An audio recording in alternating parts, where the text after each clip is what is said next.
Okay, Coach Simcoe, so fresh off an 8th place finish national duels down in Kentucky, but you're here doing a little bit of recruiting / watching your son. Yeah, I get to watch both my boys wrestle. Great weekend, man. It's we were supposed to be at Ranger duels, got a little dinged up down there in Kentucky. Both programs took 8th. Men's team took 8th. Women's team took 8th in the first one for NCAA. So really a historic weekend for us. And then get to come up here, watch some great high school wrestling, see my dudes do their thing. I saw the opening round. You beat Newberry. Yep. And then I didn't follow that much after. So Newberry, that was a good one, man. It was intense. You know, Cy always gets his guys ready. Pretty hyped up match. Pretty cool. Our women's team had just finished their round, so they came over, got us through that one, hyped up. I think our picture went viral on track, actually. It was sweet. Yeah, it was your cool. girls' team was celebrating. Yeah, they were jacked up. And then we ended up wrestling St. Cloud. And Trey ends up, Trey beat the #1 ranked kid. Trey was 2, beats him in overtime. Beautiful scramble, beautiful match. We ended up losing that one pretty bad, and then came down to lost Curly, our 97-pounder, our national champ. Leading the country. You're 1-2 in the country in pins, by the way. Yeah. So our 74 and our 97 are winning that. Our 74 is winning on time. So they have the same amount of pins, but Hayden did it in a less amount of time. So right now he's 1, Curly's 2. So he's out for a couple weeks. Didn't have him against Limestone. Came down to our heavyweight, and Dave stepped up, did a great job, got us in the placing round. Had Notre Dame on the ropes. Great match. Both of us wrestling banged up lineups, and kind of came down to heavyweight again. Didn't go our way, and then Upper Iowa was, that was a grueling one, but it was just a great weekend. Great weekend. So, we're here at a high school tournament, and you're watching your sons. Both of them. You got a senior and a freshman. Yeah. Hopefully they can figure out that they should come and wrestle for you, because you guys do the tuition waiver at Tiffin. We do, yes. Yeah. So it's a full ride for them. They can live at home if they want to, but that's a great deal. It is, and Joey's exploring his options right now. He's checking out some other schools, and we're excited. We do have a tuition remission thing that there's certain schools he can go to. So he's checking that out, and checking out programs and coaches, and it's kind of fun being on the other end of the recruiting process. I haven't done that since I was wrestling, so. 99. Yeah, man, it's been a few years. 21 years. I don't even know. Did we have the internet then, Zeb?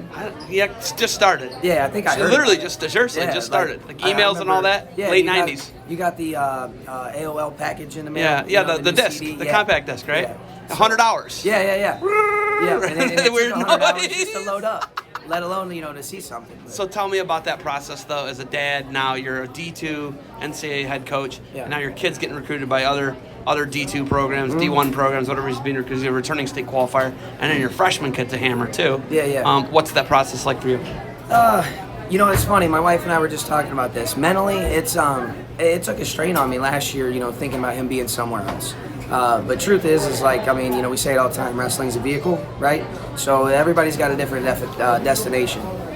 His might not be at Tiffin, right? So I just got to think of him like I do when I talk to other recruits. I tell them, you got to like me, you got to like the school, you got to like the dudes. It's got to be the right fit, right?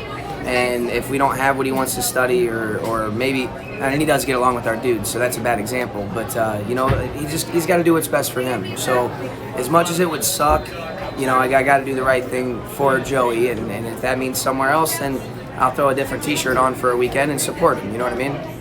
Okay. I don't have a green one, by the way. I only got the gold one. Double X, remember? I got you. I'm a big guy. I got you. Okay. So what are you looking for in a recruit when you come to the Maumee Bay Classic? What's Joey Simcoe and Tiffin looking for? One of my biggest things when I look at wrestling, people ask me that question a lot. I'm not always looking for the dude that's a 4-timer or 1-timer or this or that. I want a dude that loves wrestling, has a chip on his shoulder and still wants to be better. That's more so what we look for down there. I don't look for a specific style. I'm looking in certain weight ranges, right? And I look for dudes that just love the sport, man, and want to get better at it and be good humans. That's the goal. All right, so we got some finals coming up here, starting at 2:20. I want to say with Mr. Michigan in football, if you didn't know that. Yeah. From Brighton, a total stud. But yeah, dudes are the hammer. Yeah. Do you got anything else for me?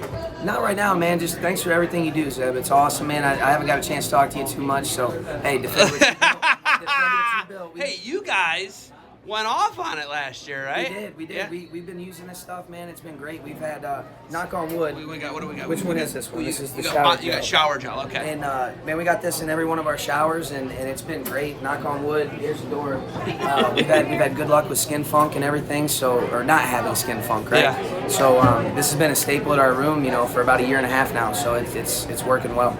Will you defend what you built? Absolutely. Defend what we built. All right, Defend the lair. get in there and watch some wrestling. Thanks for the time. I will. Thank you, Zeb.